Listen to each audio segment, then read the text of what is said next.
Garvey predicted this. Malcolm predicted this. Even Dr. King predicted this. You cannot stay still in the world in which we live. You're either moving forward or you're going backwards. There is no standstill, and we've been standing still for 54 years. Tomorrow is the 54th memorial of Dr. King's assassination. He was pronounced dead at the hospital at 7:05 p.m. April the 4th, 1968. That's tomorrow, 54 years ago. And in that 54 years since his assassination, we haven't had a single comprehensive mass movement designed for systemic change by black people in this country. No leader has done it. No organization has done it.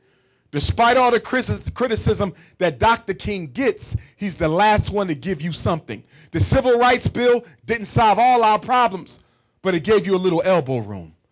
The Voting Rights Act didn't solve all of our problems, but it gave you a little elbow room.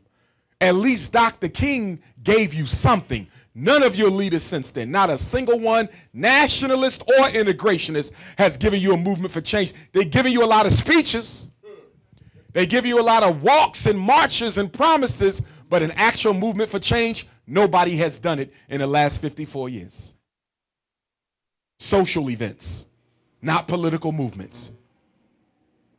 And I can't really fault them completely because we have gotten so politically lazy as a race that we're not interested in no sacrifice. We're not interested in no struggle. That's why we now live in the era of the one-day march in Black America. We protest for one day. We go to a march for one day. We rally for one day. We boycott for one day. Name me anybody who got free from 24 hours of struggle. It must be sustained, it must be protracted, and it must be continuous. The Montgomery bus boycott that Dr. King led in his 20s was 381 days. And that was brief. But for 381 days, black folks would not get on that bus. Read the stories of how the elders were walking to work and they ran out of the rubber on the bottom of their soles, so they just walked barefoot. They would get home and their soles would be bleeding, but they refused to catch that bus. Children walking back and forth. People getting arrested because they made it illegal for you to protest the busing in Montgomery, so people were going to jail for it.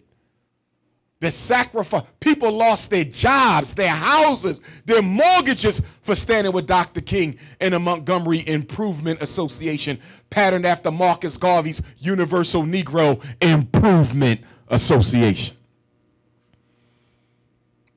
But I know in retrospect, Dr. King is looking back at the Montgomery boycott, and he's saying to himself, what I should have did.